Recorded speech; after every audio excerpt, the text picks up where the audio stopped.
Seat से 5 बार के विधायक मुख्तार का बेटा अब्बास अंसारी इस वक्त भी विधायक है। आज मुख्तार दुनिया में नहीं रहे। किस तरह की साजिशों में दोनों सरकारों ने मिलकर के जेल में बंद करके और उनको ब्लॉक पॉइजन देकर के उनकी हत्या करने का काम किया। हम लोगों के ऊपर तरह तरह के जुल्म ढाए गए, भूखे को बचने चलाए गए, बच्चों छोड़िए औरतों को भी नहीं बख्शा गया। लेकिन 1 मिनट के लिए भी जालिम सरकारों के सामने हमने झुकना नहीं देगा, इनका मुकाबला किया।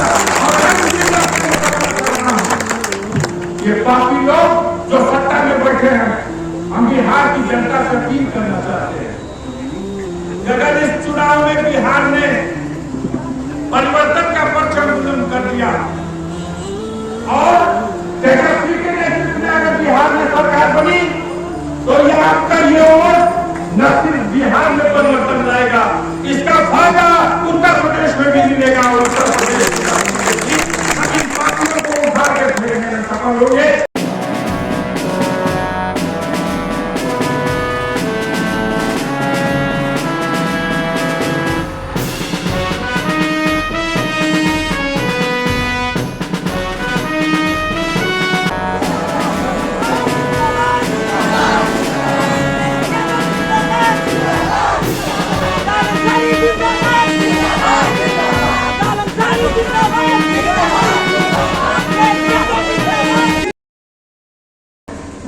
बिहार की जनता के मन की इच्छा यही थी, तेजस्वी यादव के नेतृत्व में उत्तर बिहार में सरकार बने। क्योंकि आप गौर कीजिएगा, सबसे अधिक विधायक जीत करके तेजस्वी की जमात और कतार के लोग हैं। लेकिन विडंबना यह है कि गठजोड़ करके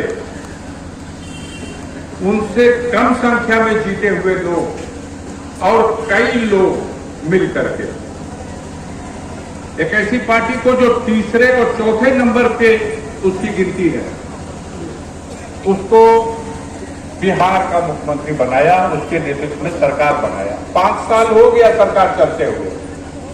आप समीक्षा कीजिएगा, इस कार्यकाल में जब डबल इंजन की सरकार बिहार में चल रही है, एक दिल्ली में इंजन है और एक इंजन पटना में, लेकिन इस डबल इंजन की सरकार में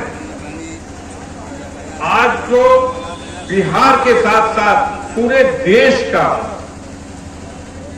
एक तरह से देखा जाए तो हर एक क्षेत्र में पूरी तरह से विफलता मिली है। केंद्र सरकार की गलत नीतियों का परिणाम यह है कि अपने मुंह से तो हम अपने को विश्व गुरु कहते हैं, बहुत लोग दुनिया में मेरा डंका बज रहा हम कहते हैं, ढिढोरा पीटते हैं, और हमारी गोदी मीडिया जिसे हमारे चहेते पूंजीपतियों ने खरीद रखा है, उसके माध्यम से दुनिया को दिखाते हैं कि भारत का झंडा दुनिया में लहरा रहा। लेकिन हकीकत क्या है? हकीकत यह है कि भारत अपनी विदेश नीति में सबसे बुरे दौर में, बुरी स्थिति में आज है। छोटे से छोटा कोई भी देश दुनिया का आज भारत को और उसकी पॉलिसी को समर्थन करने को तैयार नहीं। न श्रीलंका, न बांग्लादेश, न नेपाल, न भूटान, छोड़ दो पाकिस्तान और चाइना की बात, दुनिया में कोई एक देश नहीं है जो भारत के समर्थन में खुल के अपना पक्ष रखे। लेकिन हमारी गोदी और बिकी हुई मीडिया डंका बजाती है, वाह मोदी जी, आपने तो देश का कायाकल्प कर दिया, आज भारत का डंका दुनिया में बज रहा। वास्तविकता यह है कि हमारा देश कर्ज के बोझ से पूरी तरह दब गया। 2014 में जब मोदी जी ने देश के प्रधानमंत्री के पद की शपथ ली, तब भी हमारे देश के ऊपर कर्ज था, लेकिन वो कर्ज 50 लाख करोड़ से कम था।